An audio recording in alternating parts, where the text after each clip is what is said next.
Hello, everyone. Let me check on my phone if it's also live, if I can hear myself.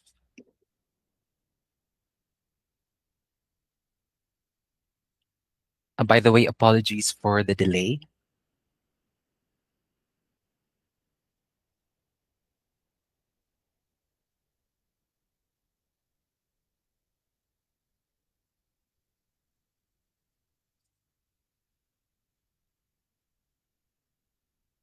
Okay, I guess that's it. It's up and running.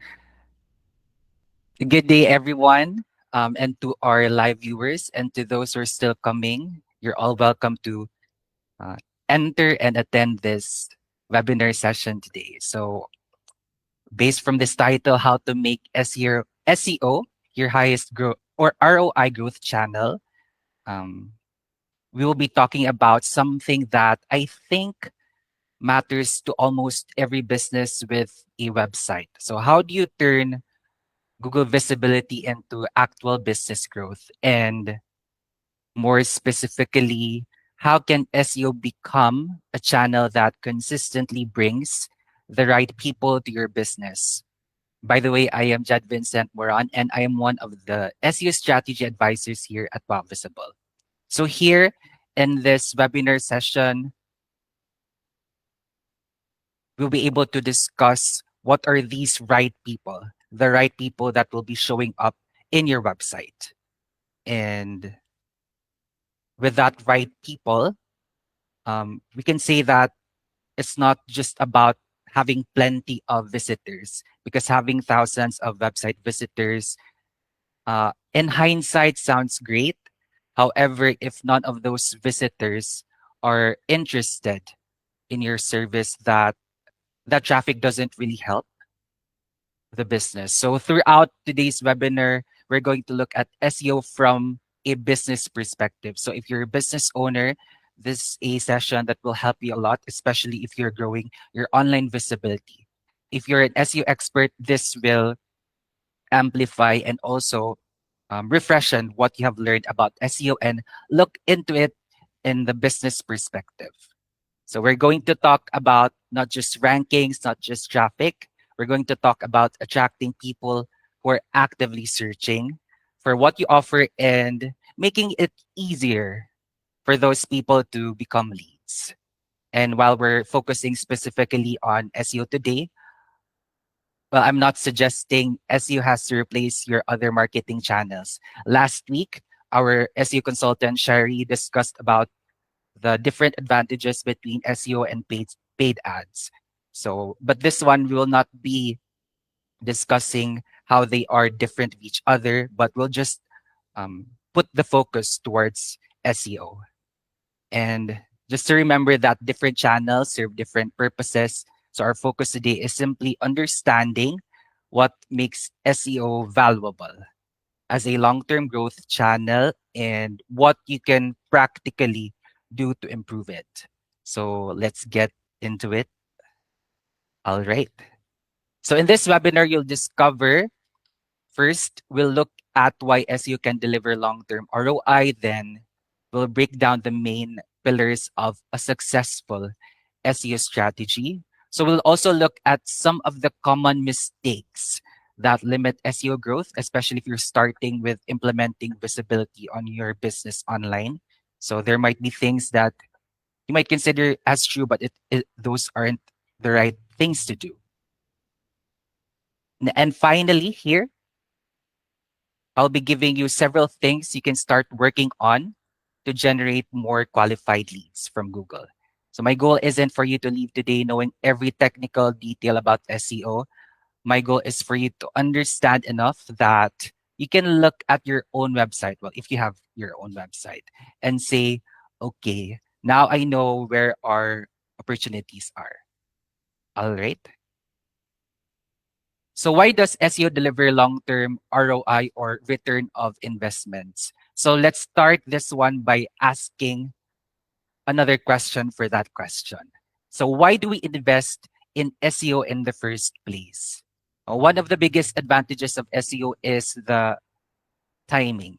So timing, think about someone who searches roof repair near me or family dentist in my area or commercial cleaning company.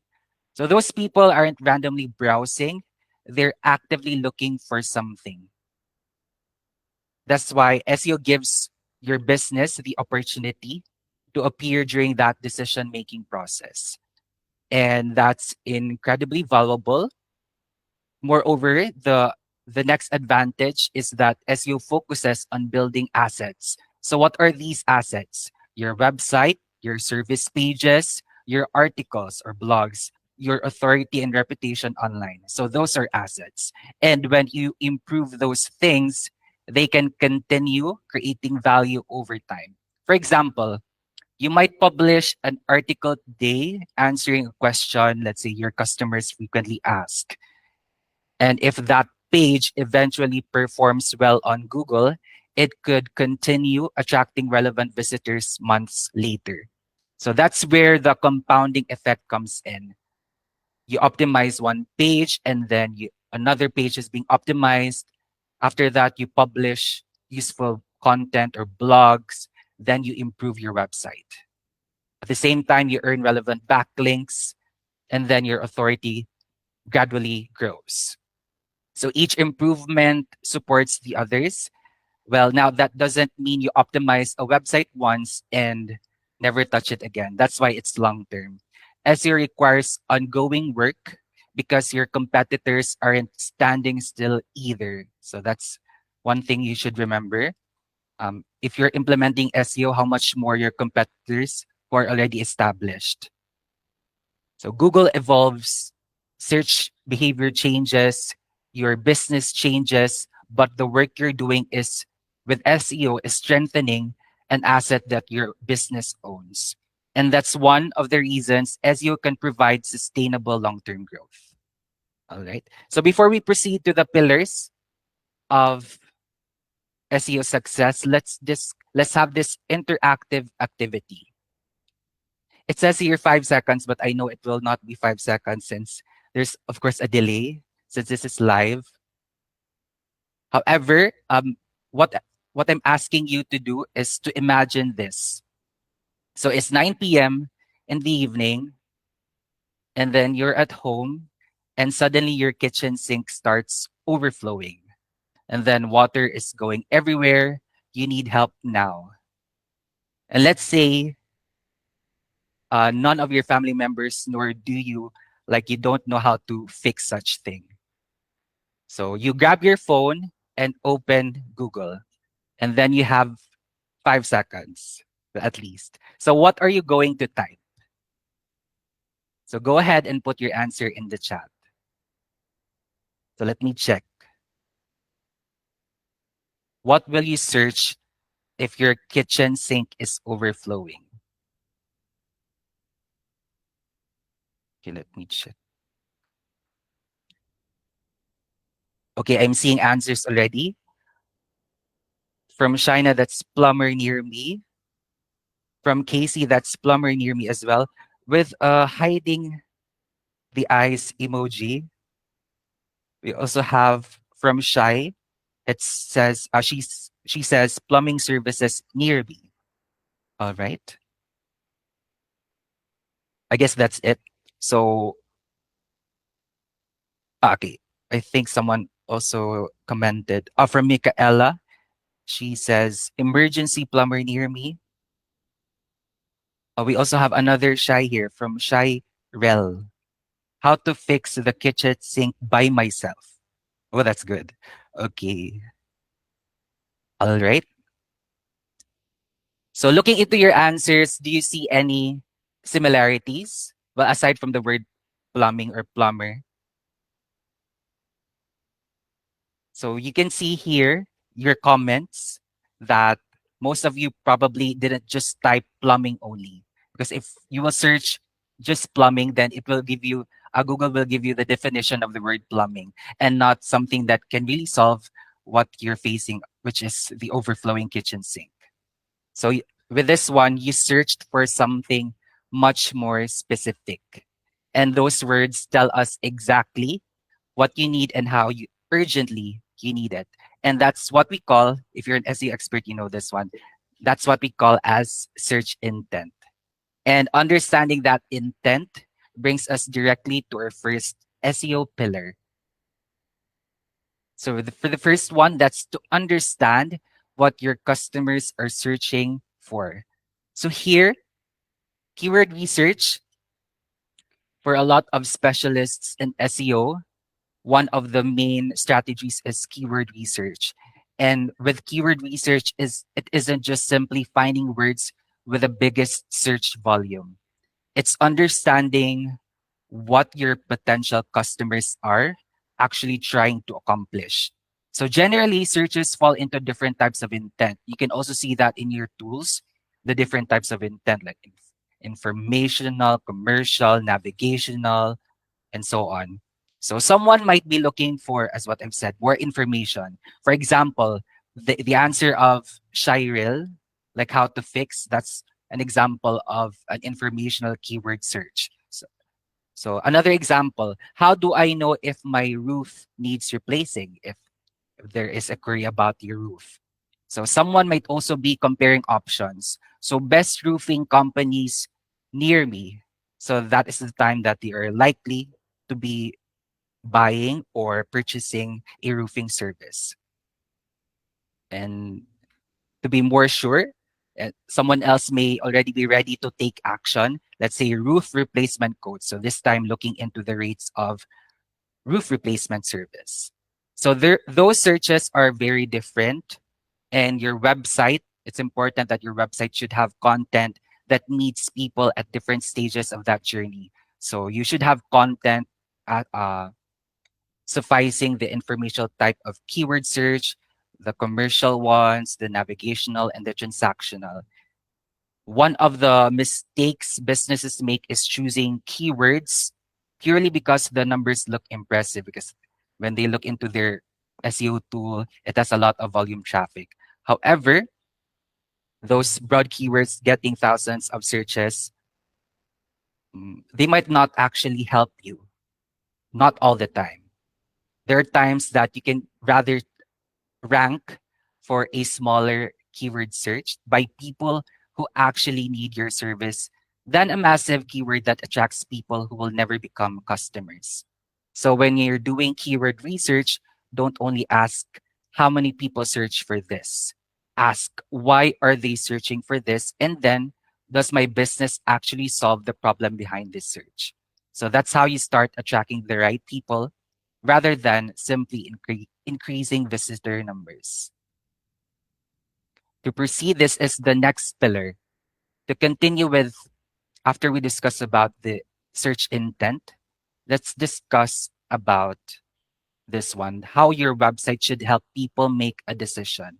So this will go on about the content of your website. So now let's say we've done that successfully, targeting the right keywords. Then someone searches Google, they find your business, they click.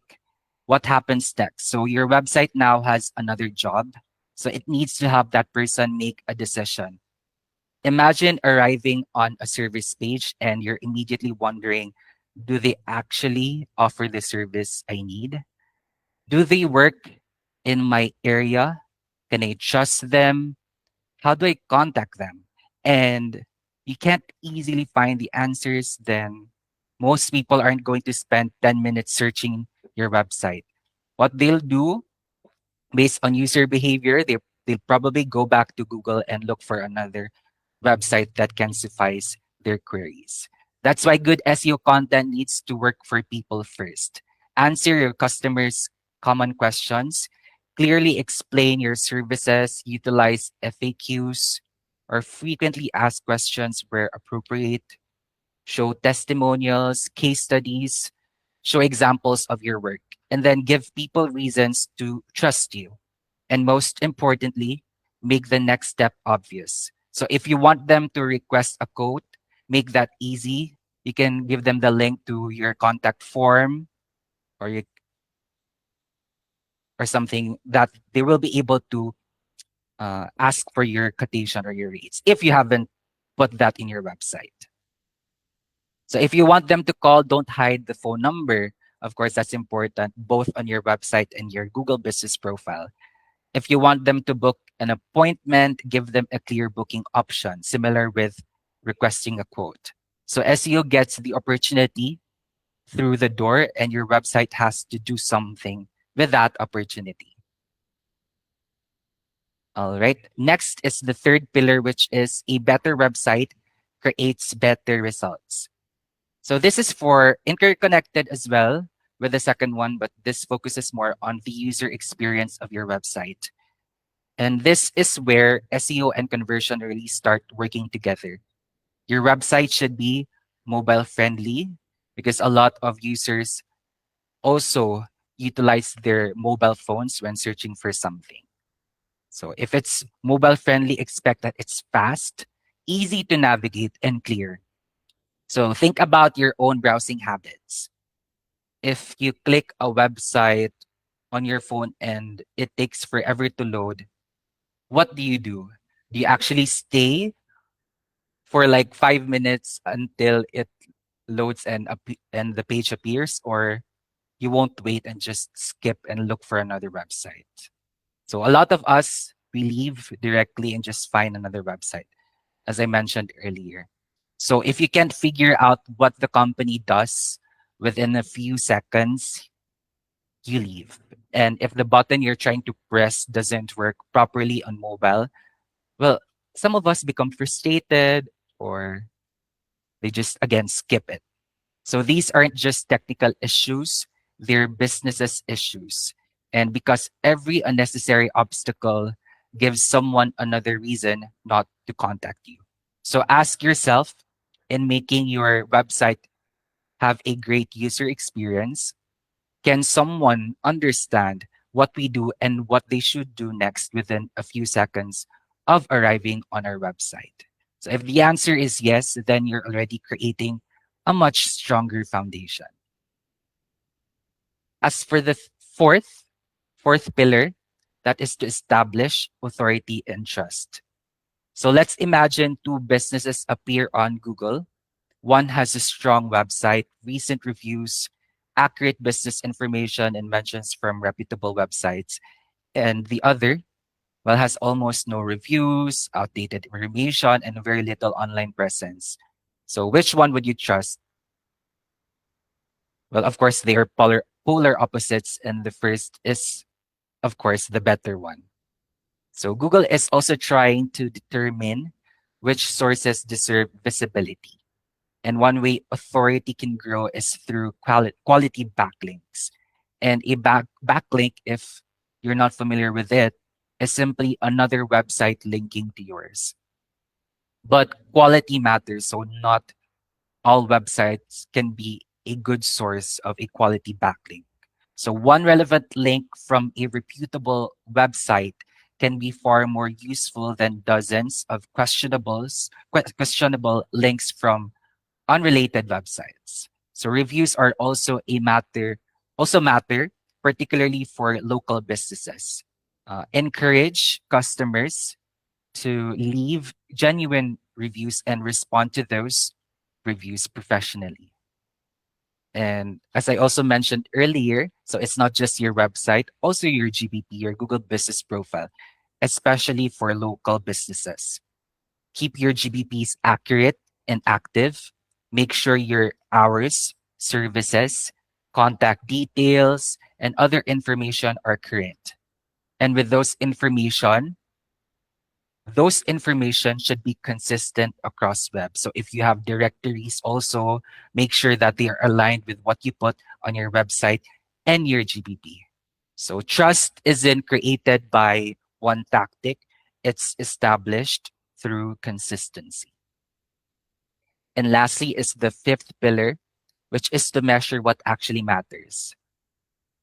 So this is where we come back to the business side of SEO, because when it comes to business, it's all about measuring the results, the the ROI. So rankings matter, traffic matters, but neither of them should be the final goal. So what should we really be measuring? The leads, the calls, inquiries, bookings, conversions. Well, I guess that's really the goal, especially if you want to sustain your SEO throughout time. You also have to gain that investment. So if organic traffic increases by 50%, that's encouraging, but I also want to know, did the inquiries increase? Did the calls increase? Did we attract visitors to the right pages? That's why tools are important like your Google Analytics, Google Search Console, because they allow you to understand what's happening instead of just guessing. And with SEO looking at SEO is helping you look at trends over time. So rankings can move from one day to another. So that scenario is just pretty normal. What matters more is whether your overall visibility and business results are moving in the right direction. All right. After the pillar that we discussed, let's talk about the common mistakes that limit growth. As for SEO experts, I know you're already familiar with these. However, if you're business owners, please be mindful of the following, especially if you're hiring an SEO expert or in the process of hiring an SEO specialist or an SEO agency. So, what are these common mistakes that limit growth? The first is expecting immediate results. So SEO takes time. So how quickly you'll see progress depends on things like your competition, your website's current condition, your authority, and the keywords you're targeting, how difficult those keywords are to be for you to be able to rank on those keywords. The next is creating a content without a purpose. So what does this mean? So it's okay to establish blogs. That's one way. However, what is within those blogs or content? So publishing 50 articles doesn't automatically mean you'll get more leads. Every piece of content should serve a reason, especially relevant to what you offer. So the third is ignoring technical SEO. So you can have fantastic content, but if Google can't properly crawl or index your pages, you've got a problem. So this is where on-site experts put of course, their specialty, their expertise. So slow pages, broken links, indexing issues, and poor website structure can all limit performance as well. The fourth one is neglecting your Google business profile. And lastly is to try doing everything at once. So SEO can feel overwhelming because there are so many things you could improve. So try thinking SEO as something you can compartmentalize, putting things into different boxes, but they're still interconnected. However, you know which are the ones that you should prioritize for this day, for this particular time. So you don't need to fix everything tomorrow. So prioritize fix the biggest issues first, then keep improving. All right. So before I proceed to the different practical ways to generate more leads, I have another interactive activity to have this thought. So I already discussed about SEO and its advantages as your ROI growth channel. However, for this situation, you have 1000 USD to grow your business. And then you can only choose one marketing. Which would you pick? So type A if it's Facebook ads, type B if it's Google ads, type C if it's SEO, and D if it's social media marketing. You can have a brief explanation or you can just put the letter of your choice.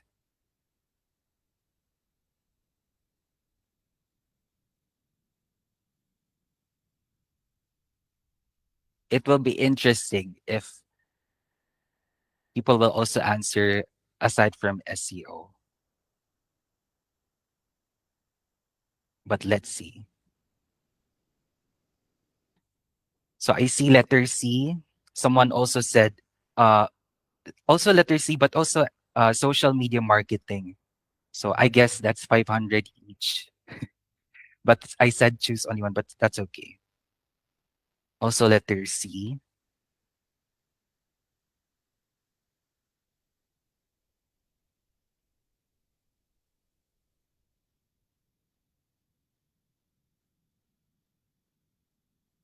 Someone said letter C because of long term growth. Of course.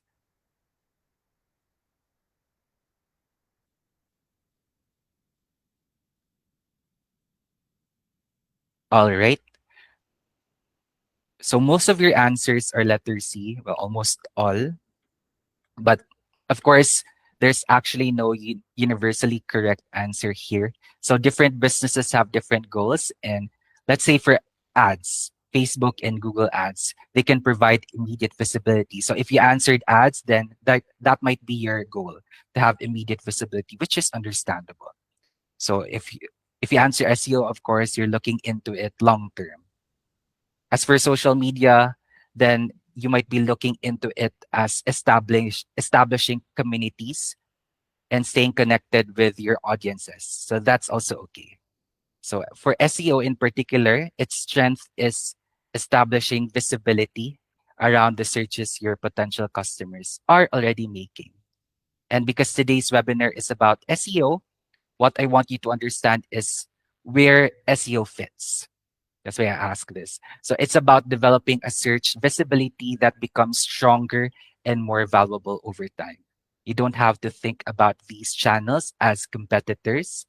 A healthy marketing strategy can absolutely utilize several of them together. Well, of course, big companies also utilize all of these. All right. So, what are the practical ways to generate more leads from Google? So, what can you actually do after this webinar? Of course, if you have a website, you have a business, you have a GBP. So, here are 5 things. Number one, understand how your customers search. So, write down the questions customers ask you regularly. So, especially if you meet them face to face, you communicate with them from time to time. You recall what are those questions they typically ask you for. Then search those questions yourself. See what's appearing on Google, then that's a great starting point for your keyword and content strategy because a lot of those results may actually give you those content, let's say blogs, articles that you can also not copy but be inspired and optimizing your own website. The next is to keep your Google business profile active. So how do you keep it active? So recheck your information, add current photos. So in your field work, visiting the places that you're offering your service, you take photos of those, not just for fun or just for posting on social media, but you can also post them on your Google business profile. You also respond to reviews and keep your services and hours, number of hours on the opening until the closing hours accurate. And for the third one, improve your most important pages first. So as what I've mentioned earlier about what should SEO isn't just doing everything all at once. So focus on the more important pages first. So don't worry about optimizing 100 pages. Well, if you have 100 pages. So start with your home page and then your most valuable service pages and then your blogs. Then fourth is to publish helpful content consistently. So answer real questions. Don't create content simply because somebody told you that you need 4 blogs every month. But make sure that the, the content is of high quality. And because of this high quality content, it can also help you be able to be visible on AI searches. So the key is to create something purposeful.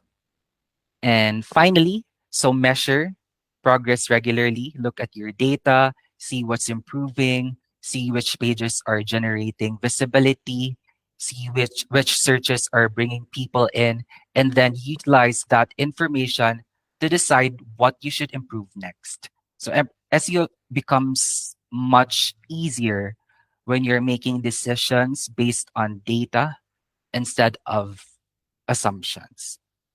All right. Now we're the last part, latter part of this webinar session. So to put everything into place about everything that we discussed. So I'd like you to remember from today, it's that SEO isn't just a single tactic, it is a system. So it starts with understanding what your customers are searching for. Then you need content that helps those people. And then with that is your website that gives them a good experience. And with that website, you need authority and trust. And after all of that, you need measurement so that you know whether what you're doing is actually contributing to your business or not. And if it's not contributing, you try to make changes and look into what's really effective as to generating that ROI. You also talked about SEO being a long term investment. That word long term, again, is very important. So, SEO isn't something I'd recommend judging based on what happened this week. So, you're establishing visibility, authority, content, and a stronger digital visibility over time. And remember that you don't need to do, again, everything at once. Find your biggest opportunity, improve it, measure it, then move to the next one.